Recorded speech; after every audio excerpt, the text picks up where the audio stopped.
Olá, bem-vindos ao curso de Meliponicultura e Ciência Cidadã. O meu nome é Sheina Koffler, eu sou bióloga e pesquisadora da Universidade de São Paulo. Hoje, nessa aula, eu vou falar um pouco sobre as castas em abelha sem-ferrão e divisão de trabalho. Então, nessa aula, eu vou abordar os membros de um ninho de abelha sem-ferrão, que são as operárias, rainhas e machos, e falar um pouco sobre a divisão de trabalho entre eles. Aqui a gente tem um exemplo, então, dos membros de um ninho de abelha sem ferrão, exemplificando com a abelha mandaguari, a Scaptotrigona affinis depilis. Então, a primeira foto a gente tem a entrada do ninho, mostrando as operárias. Aqui a gente tem o interior do ninho, mostrando a estrutura do favo, de cria, alguns potes de alimento, as operárias trabalhando, e aqui no canto a gente tem a rainha. Essa terceira foto mostra os machos, ou os zangões, como algumas pessoas costumam chamar, e eles são geralmente encontrados assim, fora da colônia, em agregações, onde eles aguardam a rainha para acasalar. Bom, para a gente conseguir reconhecer esses indivíduos diferentes, aqui eu vou mostrar um pouquinho das diferenças morfológicas. Então, aqui a gente tem a diferença na cabeça entre operária, rainha e macho. Esse é um desenho do professor João Camargo, que foi um professor lá da Universidade de São Paulo, em Ribeirão Preto.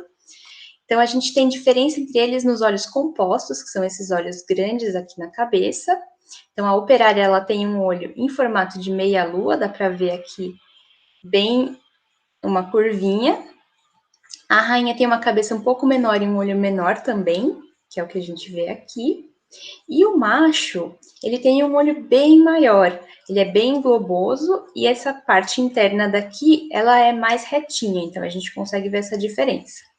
Além disso, as antenas dos machos são maiores, porque como eles têm esses segmentos aqui, eles têm um segmento a mais, que é o que é chamado de flagelômero. Cada um desses segmentos aqui compõe a antena. E os machos, então, têm 11 segmentos, enquanto as fêmeas, tanto a operária como a rainha, têm apenas 10. Isso resulta numa antena menor para as fêmeas e maior para os machos. Uma coisa que a gente consegue ver também, quando os machos estão nas agregações, eles geralmente ficam nessa posição paradinhos e com a antena em forma de V. É uma antena bem comprida e é bem visível, é bem chamativa essa característica. Então, aqui a gente tem um exemplo de fotos da urussu amarela, a Melipona rufiventris. Então, aqui dá para ver a operária com um olho em formato de meia-lua, como eu falei, e o macho com um olho maior e mais globoso. Outra diferença entre machos e operárias é a presença de corbícula nas operárias, que é essa extensão no último par de pernas das operárias, que forma como se fosse uma bolsinha onde ela carrega os recursos. Então, ela pode carregar cera, resinas, pólen. Então, aqui nesse desenho, a gente vê um esquema de como as operárias vão enchendo a corbícula para carregar esses recursos, né? Vai aos pouquinhos e forma uma bolota. É quando a gente vê aquelas operárias com duas bolotas nas pernas, carregando ou pólen ou resina, elas usam essa estrutura para carregar esses recursos. O macho, por outro lado, não tem corbícula, ele tem uma última perna aqui mais fininha, então é outra característica que a gente pode usar para diferenciar machos e operários. Aqui a gente tem também um exemplo de mandaçaia, mostrando a diferença entre rainhas e operárias. Então, aqui tem uma operária na vista de frente, olho em meia-lua, e aqui embaixo uma rainha com a cabeça menor e um olho bem pequenininho. Outra questão interessante aqui é que a rainha também não apresenta corbícula.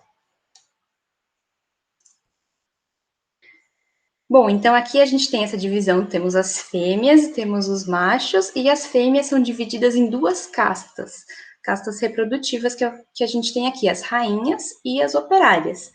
E por que a gente tem essa divisão, né?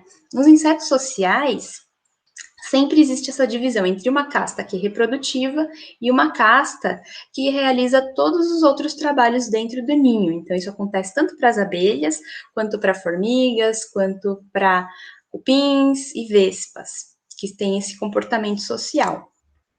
Então, enquanto a rainha realiza a reprodução, ela é fértil, vai acasalar com o macho, vai produzir os descendentes, As operárias são responsáveis pelas outras tarefas do ninho, como a construção, a limpeza, a busca de alimento e a defesa do ninho.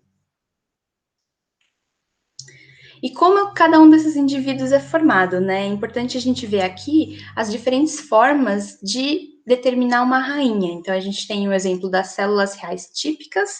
Então, em muitas abelhas sem ferrão, a gente tem células maiores, que recebem mais alimento, e o indivíduo que se desenvolver ali vai se desenvolver numa rainha. Então, é uma determinação por quantidade de alimento.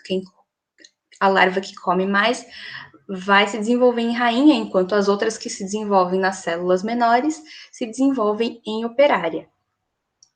No caso das abelhas sem ferrão, que tem as células em cachos, como a gente vê aqui nesse desenho, a formação da rainha pode acontecer com a junção de duas células pequenas que são grudadas, e com isso a larva que está lá vai comer mais e vai se desenvolver em rainha também. Então, é uma célula real que vai ser formada depois.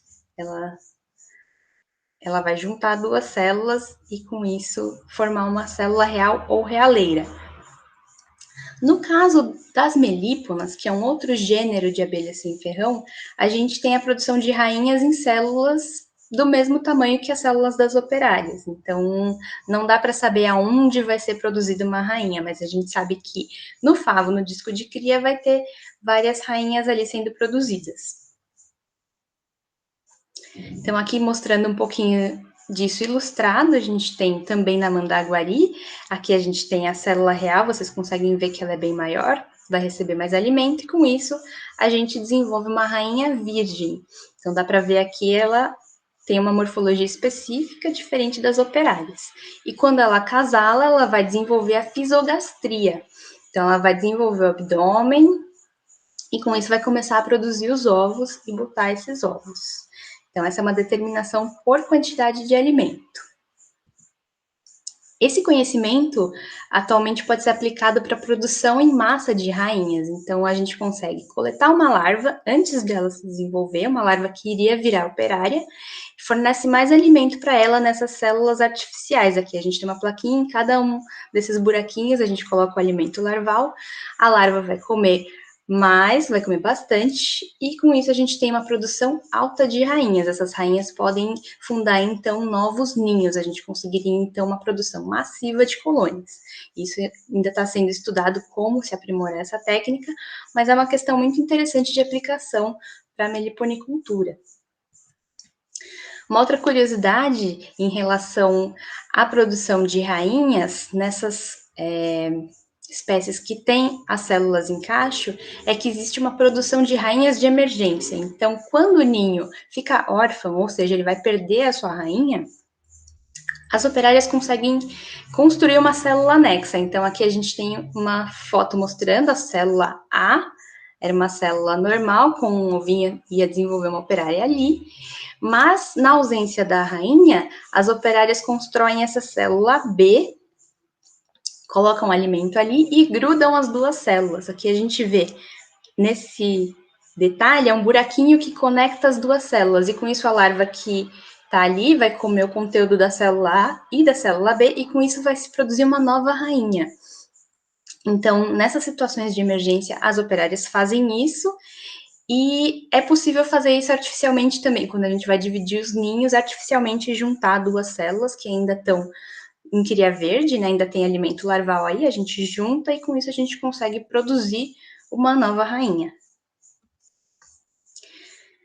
Isso também foi visto em uma espécie da Austrália que constrói os discos em espiral. Então, não é uma questão de ter as células em cacho, né? Aqui as operárias conseguem fazer mesmo com o disco em espiral, que é o que a gente vê aqui nessa foto. Tem uma célula e foi construída uma célula anexa, e dali vai emergir uma rainha virgem. A gente não sabe se nas espécies brasileiras isso acontece também, essa produção de rainhas de emergência, com exceção daquelas que a gente já sabe que acontece, que tem os favos em cacho. Então, quando a gente tem um disco horizontal ou espiral, nas espécies aqui do Brasil, a gente não sabe se isso acontece, isso ainda precisa ser estudado. Bom, e voltando então ao gênero Melipona, que eu falei que as rainhas vão ser produzidas em células normais, a gente tem aqui, então, uma foto disso. A gente tem um favo de cria, várias pupas de abelha, de Melipona, e essas que estão com a seta são rainhas em formação. Então, dá para ver, são células de mesmo tamanho, com o mesmo tipo e a mesma quantidade de alimento. Então, o que faz determinar essa abelha virar uma rainha? Então, aqui no caso do gênero Melipona, a gente tem uma determinação que é genética. Então, é a genética desse indivíduo que vai determinar se vira uma operária ou se vira uma rainha. A gente ainda não sabe muito bem quais são os genes envolvidos, isso é uma coisa que ainda está em estudo, mas é muito interessante. E em breve a gente deve ter mais resultados sobre isso. E é bem interessante porque, nesse caso das melíponas, existe uma alta produção de rainhas. Então, em torno de 22% de todas as abelhas do favo de cria vão se tornar rainhas. É uma produção em excesso. Isso sempre intrigou muito os pesquisadores, porque o que acontece é que tem muitas rainhas sendo produzidas e elas não vão servir para nada, elas não vão substituir a rainha muitas vezes. Então, o que acontece é que as operárias acabam matando esse excesso de rainhas, que é o que a gente vê nessa foto aqui. No centro, a gente tem uma rainha virgem sendo morta pelas operárias. Geralmente é um comportamento que elas vão, inclusive, decapitam a cabeça da rainha. Isso sempre foi muito estranho, porque produzir tantas rainhas se vai matar todas elas depois, né? E só algumas vão ter algum sucesso, quando tiver algum evento de substituição da rainha. E se descobriu um comportamento muito interessante que justifica essa alta produção de rainhas. Então, isso foi visto em Uruçu, a Melipona scutellariis, e nesse trabalho foi visto que algumas dessas rainhas que são produzidas em excesso, elas escapam, as operárias, saem do ninho e vão invadir um ninho de outra colônia da mesma espécie, mas que não é aparentada. E ali ela vai se estabelecer e vai se reproduzir às custas desse outro ninho. Então, é uma estratégia reprodutiva muito interessante que foi vista na Uruçu, e a gente precisa saber em que outras espécies agora isso pode ocorrer também. Bem interessante. Bom, em relação às operárias, como eu falei, elas desempenham todas as atividades do ninho. E isso tem uma organização que acontece de acordo com a idade. Então, dependendo da idade da operária, ela vai desempenhar cada função. E para estudar isso, os pesquisadores então marcam as abelhas assim que elas emergem do favo de cria. Então, quando elas estão ainda bem clarinhas, você marca ou com um número no tórax, assim, atrás da abelha, ou com um código de cores. E aí você consegue saber qual abelha é qual, porque ela tem uma marcação individual. E com isso, observando com muito cuidado, sem atrapalhar as atividades do ninho, você consegue saber que abelha de que idade faz cada função, que é o que a gente vê aqui nesse gráfico. Então, aqui a gente tem a idade da operária e que tipo de função que ela faz. Então, a gente vê que as operárias jovens que estão aqui nesse canto, são as de menor idade, né? Elas participam da construção do invólucro, processamento de cera e construção da célula, ou seja, atividades mais internas relacionadas à parte de construção e cuidado do ninho. E o aprovisionamento também, então colocar alimento dentro das células de cria. Essas são as abelhas mais novas que fazem. À medida que ela vai envelhecendo, ela passa para outras funções. Então aqui ela começa a processar as bolas de lixo, começa a desidratar o néctar e processar o barro. Então são essas outras atividades. Depois ela passa para carregar o lixo para fora. Trofalaxis é aquela troca de alimento entre as operárias e a rainha, e outras, pode acontecer entre os machos também, que elas trocam alimento pelo aparelho bucal. Ela vai trocando alimento entre uma e outra e vai passando. Isso elas fazem em várias idades, né? Porque é uma forma de transportar o alimento dentro do ninho. Por fim, como a gente consegue ver aqui, as operárias mais velhas que vão fazer o forrageamento, ou seja, buscar os recursos fora do ninho. Isso faz bastante sentido, porque essa é a atividade mais perigosa para uma abelha, né? Ela vai se expor a a parasitas, a predadores. Então, primeiro ela faz todas as atividades no ninho, dentro do ninho, por fim ela vai para a atividade que é a mais perigosa. Então, aqui, esse exemplo foi feito com a manduri, mas isso a gente sabe que acontece para várias abelhas sem ferrão, para várias espécies já foi feito esse tipo de estudo e segue esse mesmo padrão. Uma coisa interessante que foi visto aqui no caso da manduri é que existem abelhas especializadas. Então, eles viram que existem abelhas especializadas, por exemplo, na coleta de resina, outras que são especializadas em coleta de pólen. E por fim, os machos. A função dos machos é basicamente a reprodução. Eles não trabalham no ninho, como as operárias fazem, então eles ficam um tempo amadurecendo, geralmente isso dura umas 2 semanas, e por fim eles saem em busca de uma rainha virgem para acasalar. E essa vai ser a principal função deles, acasalar com uma rainha. Tanto que a gente vê nesses eventos reprodutivos, quando tem a formação de um novo ninho ou a troca de uma rainha, essa agregação de machos, ficam centenas de machos ali agrupados aguardando a rainha. Existe um trabalho apenas que viu o comportamento de machos desidratando o néctar, que foi em Mirindroriana. Mas é uma atividade bem menos relevante do que todo o trabalho que as operárias fazem dentro do ninho, né? Então, aqui mostrando algumas agregações, a gente tem a agregação de jataí, isso aqui estava perto de uma isca, com um ninho capturado. Aqui a gente tem o exemplo de mirim guerreira, que é a Plebeia pugnax. Aqui a gente tem uma agregação de machos de iraía, no Trigona testaceicornis, e por fim, uma grande agregação aqui de mandaguari. Então, geralmente mandaguari é bem frequente encontrar esses agregados de machos. E é bem interessante porque, apesar de juntarem muitos machos nessas agregações, a rainha que sair para acasalar vai acasalar com apenas um. Então, a gente sabe que para todas as abelhas sem ferrão que a gente já estudou até o momento, a rainha acasala com um macho só, o que é bem interessante. Então, tem essa grande competição entre os machos e no final ela fica com um só. E a gente pensa que esse macho tem que ser um macho de muito boa qualidade, afinal, ela vai produzir toda a sua cria com o espermatozoide desse macho com quem ela vai acasalar. Ela tem uma bolsinha que chama espermateca, ela vai guardar esses espermatozoides e com isso ela vai fertilizando todos os seus ovos ao longo da vida. Ela não vai acasalar nunca mais. É esse macho uma vez e só. E por fim, quando a gente pensa em reprodução, a gente tem que pensar na produção dos sexuados, que são os machos e as rainhas, dentro dos ninhos. Isso é muito importante, pensando tanto na reprodução dos ninhos, como nessa aplicação para o manejo para a meliponicultura. Então, a gente sabe que a produção de machos e rainhas pode variar ao longo do ano, que é o que a gente vê aqui nesse gráfico. A gente tem os meses do ano, e aqui em cima a gente tem em preto as rainhas e em branco os machos. Então, a gente vê assim que aqui, nessa época, isso aqui foi feito para uma melípona. Nessa época aqui, a gente tem uma maior produção de machos e de rainhas. E aqui embaixo, a gente vê pólen em preto e néctar em branco. Então, dá para ver que aqui, quando tem mais pólen, também tem uma relação entre mais reprodutivos, né? Mais machos e rainhas sendo produzidos. Então, existe uma relação enquanto o ninho vai produzir machos e rainhas, de acordo com a época do ano, a disponibilidade de recursos e a força do ninho, né? Esses indivíduos são custosos, então você precisa ter um ninho bem forte, com bastante alimento, para conseguir produzi-los sem parar a produção de operários, certo?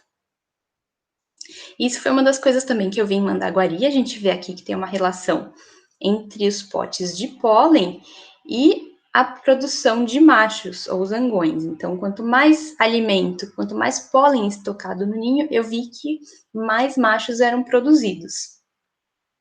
E outra coisa interessante é que, apesar de ter essa variação, a variação é menor para as rainhas do que para os machos, geralmente nas espécies de abelha sem ferrão. Então, isso leva a gente a pensar o quê? As rainhas, elas têm que ser produzidas constantemente, porque se acontece alguma coisa com a rainha fisogástrica do ninho, é importante ter outra para substituí-la. Então, essa produção de rainhas, ela varia menos, porque sempre tem que ter uma rainha sendo produzida ali, caso aconteça alguma coisa com a rainha do ninho.